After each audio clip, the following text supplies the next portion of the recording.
हाँ तो देखिए कुछ एग्जांपल और देखते हैं। जैसे मान लीजिए आपके सामने लिखा हुआ है y equal to 3 sin x plus 4 tan x, और मान लीजिए आपसे पूछा गया है कि फाइंड dy अपॉन dx। आपसे पूछा गया है कि find dy upon dx at x equal to 30 degree. ठीक, तो कैसे फाइंड करेंगे? देखिए फाइंड करने का तरीका बताता हूं। सबसे पहले आप इसको डिफरेंशिएट कर, ठीक, डिफरेंशिएट करें मतलब दोनों साइड क्या लगा दें, dy dx। डिफरेंशिएट करना मतलब दोनों साइड dy dx लगा देना। तो दोनों साइड सबसे पहले हमने dy dx लगा दिया। मैं एकदम स्टेप बाय स्टेप करके दिखाता हूं एकदम। अब आप क्या करिए, अब हम जानते हैं कि अगर सम फंक्शन प्लस सम फंक्शन लिखा होता है तो dy dx बढ़ जाता है, तो dy dx को बांट दीजिए। तो dy dx of 3 sin x plus dy dx of 4 tan x। ठीक, अब फर्दर क्या करेंगे? अब हम जानते हैं कि अगर कांस्टेंट लिखा होता है तो कांस्टेंट बाहर आ जाता है, तो 3 of dy dx of sin x plus 4 of dy dx of tan x। अब sin x का डिफरेंशिएशन का फॉर्मूला आपको लिखाया गया था, आपको याद होना चाहिए, कोई चॉइस नहीं है, याद होना ही चाहिए। तो उसका आंसर था cos x, sin x के डिफरेंशिएशन का, प्लस 4 into tan x के डिफरेंशिएशन का आंसर क्या था, sec स्क्वायर x। तो यह है आपका dy अपॉन dx। किसी भी x के लिए dy by dx इतना होगा। अब आपसे पूछा है कि dy by dx आपको तब बताना है जब x की वैल्यू क्या है, 30 डिग्री। तो इसमें x को 30 पुट कर दो, तो at x equal to 30 degree, तो dy dx की वैल्यू क्या आएगी, तो इसमें हम 30 पुट करेंगे। ऐसे यहां लिख देते हैं जिससे पता रहता है कि कब कैलकुलेट किया है, एट 30 डिग्री। यहां पे 30 पुट करेंगे, cos 30, तो cos 30 कितना होता है, √3/2, तो 3 into √3/2 प्लस 4 into, यहां पे 30 पुट करेंगे तो क्या आएगा, sec स्क्वायर 30। sec स्क्वायर 30 कितना आएगा, तो आपको sec 30 पता होना चाहिए। sec 30 होता है आपका 2/√3, तो sec स्क्वायर 30 कितना आएगा आपका 4/3। तो इसको सॉल्व कर लीजिए फर्दर, तो कितना आया, ये आया 3√3/2 प्लस 16/3।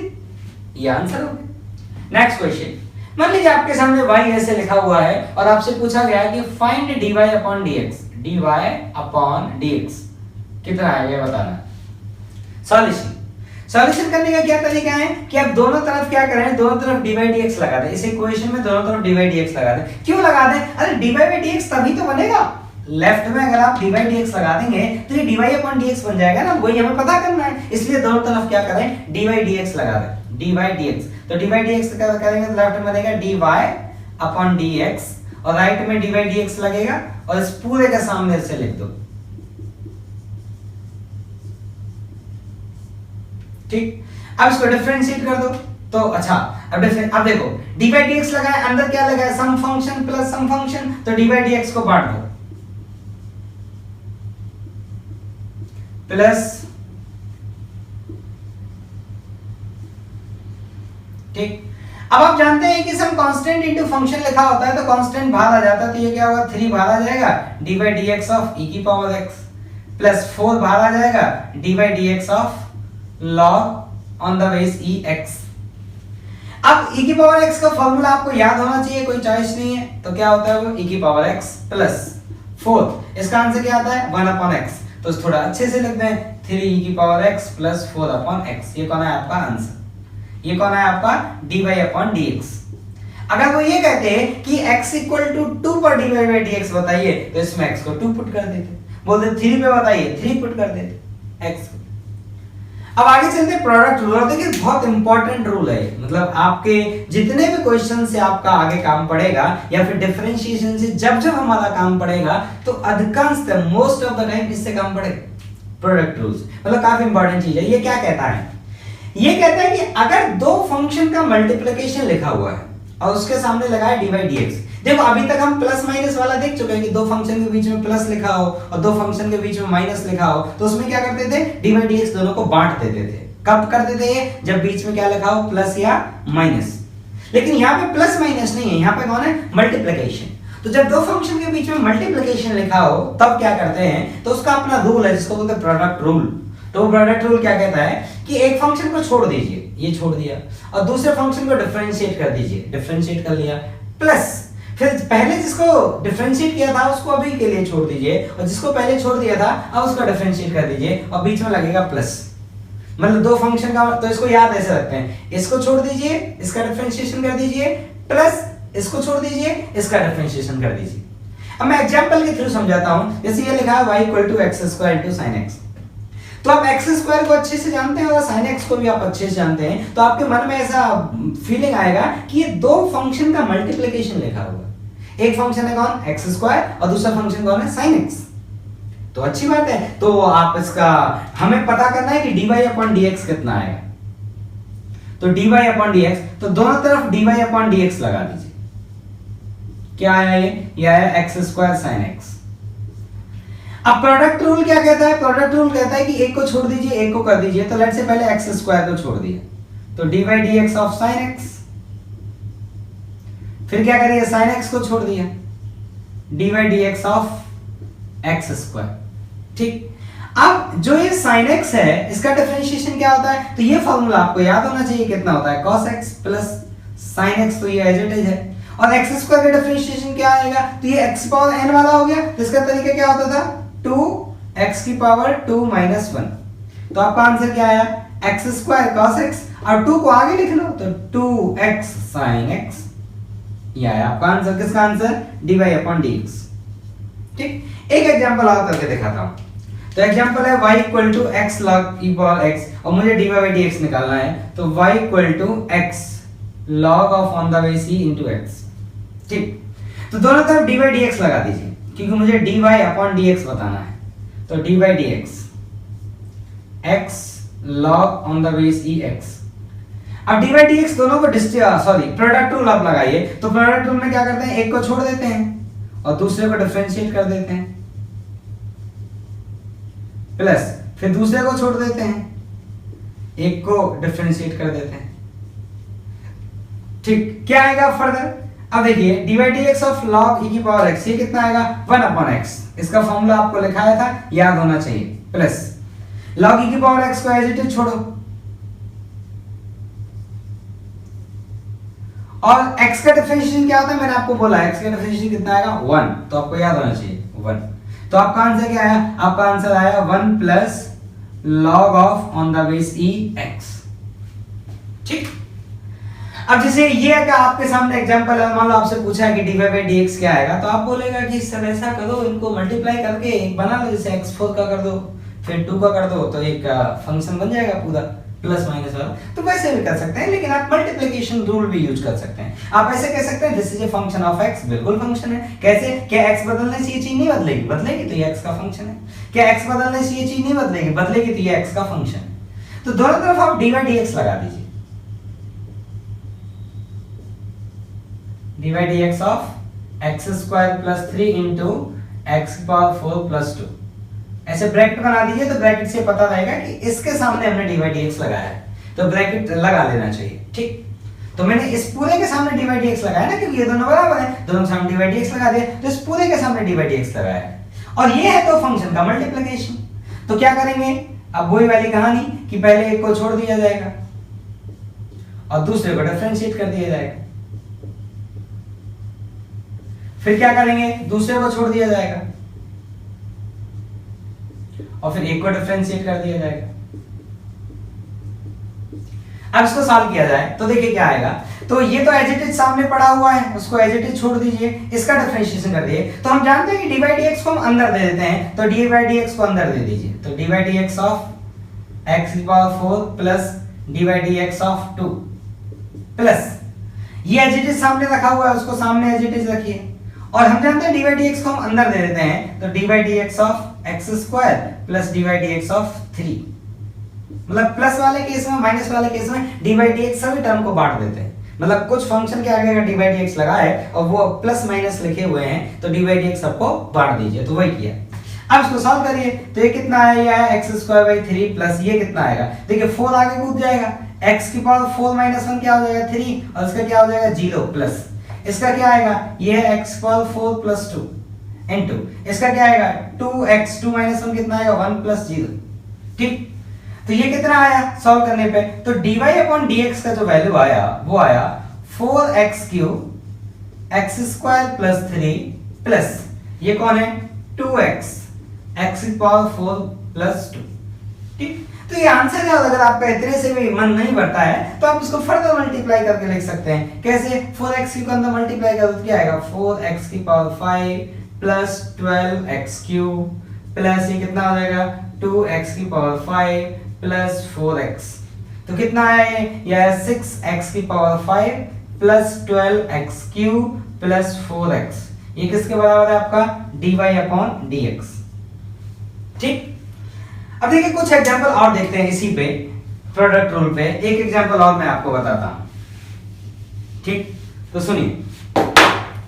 मान लीजिए आपके सामने एक फंक्शन लिखा हुआ है, वो है y equal to √x sin x, और आपसे पूछा गया है कि फाइंड dy/dx। तो देखिए तरीका क्या है, आप दोनों तरफ dy/dx लगा दीजिए। तो दोनों तरफ मैंने dy/dx लगा दिया। ब्रैकेट लगा लेना चाहिए जिससे गलती होने का चांस कम रहता है। तो ब्रैकेट से पता चलता है हाँ ये एक पूरी चीज है और इस पूरी चीज के सामने मैंने क्या लगाया है? dy/dx। तो ब्रैकेट लगा लेना चाहिए।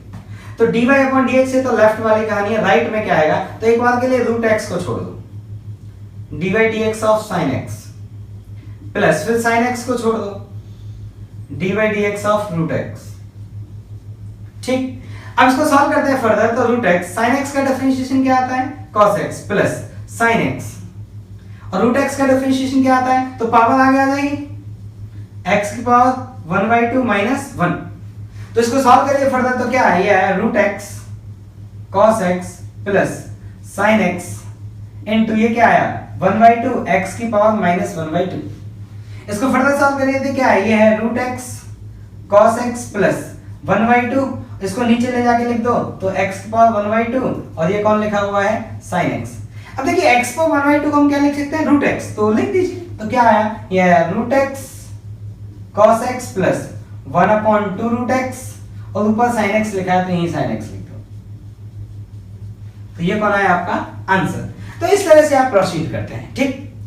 अब एक रूल और पढ़ते हैं जिसको बोलते हैं कोसेंट रूल। कोसेंट रूल में क्या होता है? मतलब डिवीजन रूल आप ऐसे बोल सकते हैं कि इसमें दो फंक्शन का डिवाइड लग रहा है, डिवाइड लगा हुआ होता है कि सम फंक्शन अपॉन सम फंक्शन, और हमें dy/dx निकालना होता है। इसका तरीका होता है कि नीचे वाले का स्क्वायर कर दो, फिर नीचे वाले फंक्शन को छोड़ दो, ऊपर वाले फंक्शन का डिफरेंशिएशन कर दो, अब माइनस लगाते हैं, और फिर जिसका डिफरेंशिएशन नहीं किया था उसका इस बार कर देंगे, और जिसका डिफरेंशिएशन किया था उसको इस बार छोड़ देंगे। ये रूल है। ठीक। ये कौन है? रूल। कि इस रूल को फॉलो करेंगे तो इस चीज का आंसर आपको मिल जाएगा। तो इसको कोसेंट रूल, इसको याद रखना है। अब देखिए इस पर बेस में आपको कुछ एग्जांपल बताता हूं। ठीक, तो सुनिए।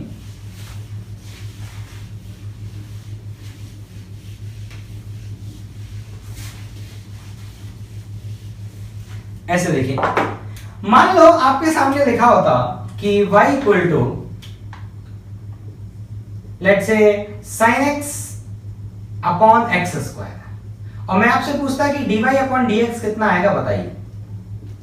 तो आपको जो ये गिवन चीज है इसको देख के लगना चाहिए कि ऊपर एक साइन का फंक्शन है, ऊपर एक x का फंक्शन है, नीचे एक x का फंक्शन है, और दोनों फंक्शन में डिवाइड लगा हुआ है। ठीक। तो क्या आएगा? तो सबसे पहले हम क्या करेंगे? नीचे वाले दोनों तरफ dy/dx लगाएंगे पहले।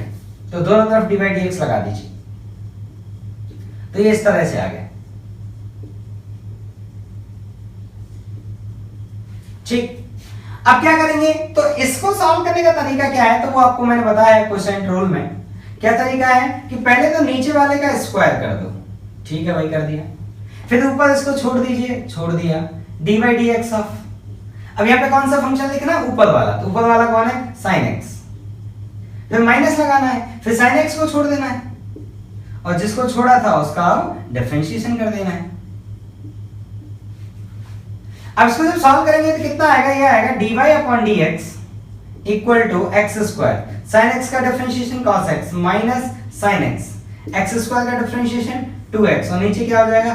x की पावर 4। अब इसको थोड़ा और साफ साफ लिख दो अच्छे से।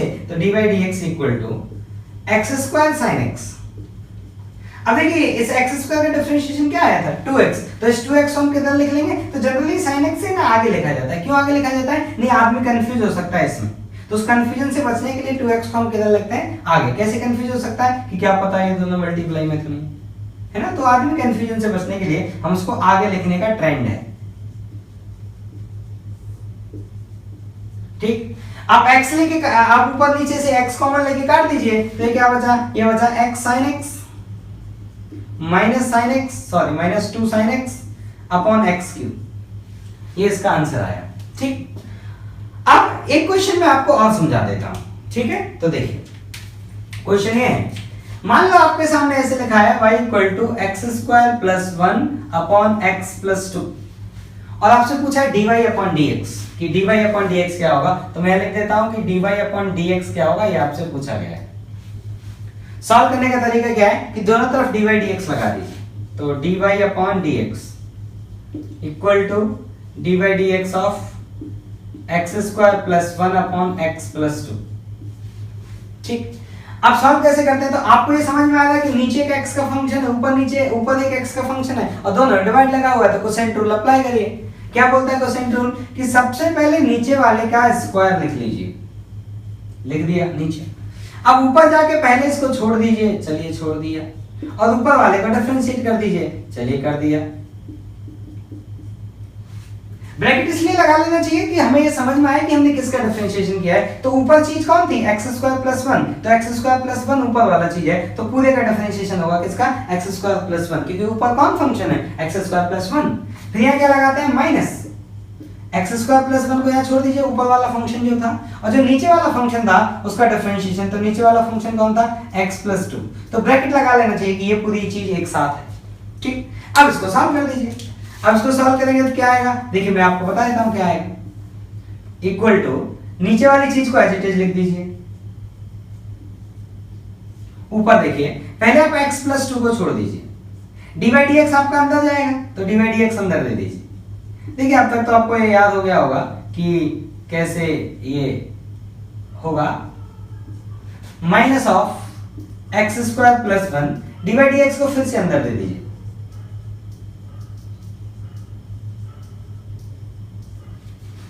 ठीक। अब इसको सॉल्व करते हैं, तो कितना आया x प्लस 2 इंटू इसका डिफरेंशिएशन क्या आएगा 2x, और इसका कितना आएगा 0, तो ये बनेगा ब्रैकेट में 2x minus x square plus 1। यहाँ पे क्या बचेगा, तो देखिए x का डिफरेंशिएशन मैंने आपको बताया, याद रखिए हमेशा क्या होता है 1, और ये 2 का डिफरेंशिएशन क्या आएगा 0, तो 1 प्लस 0 क्या हो जाएगा 1, तो यहाँ पे अंतिम में कौन आया 1 अपॉन नीचे कौन लिखा हुआ है x प्लस 2 का होल स्क्वायर, तो ये कौन आया आपका dy अपॉन dx। आप चाहें तो फर्दर थोड़ा मल्टीप्लाई करके और लिख सकते हैं, मैं आपको लिख के दिखा देता हूं यहां साइड में। आप चाहें तो फर्दर थोड़ा मल्टीप्लाई करके और लिख सकते हैं उसको, तो dy अपॉन dx किसके बराबर आया, अंदर मल्टीप्लाई करेंगे क्या आएगा 2x square plus 4x minus x square minus 1 upon x plus 2 का होल स्क्वायर। अब देखिए 2x स्क्वायर में से एक x स्क्वायर गया तो क्या बचा, x square plus 4x minus 1 upon x plus 2 का होल स्क्वायर। ये कौन है आपका dy अपॉन dx। तो इस तरह से आप कोसेंट रूल का यूज करते हैं। तो याद रखिएगा प्रोडक्ट रूल और कोसेंट रूल दोनों काफी इंपॉर्टेंट, ठीक है।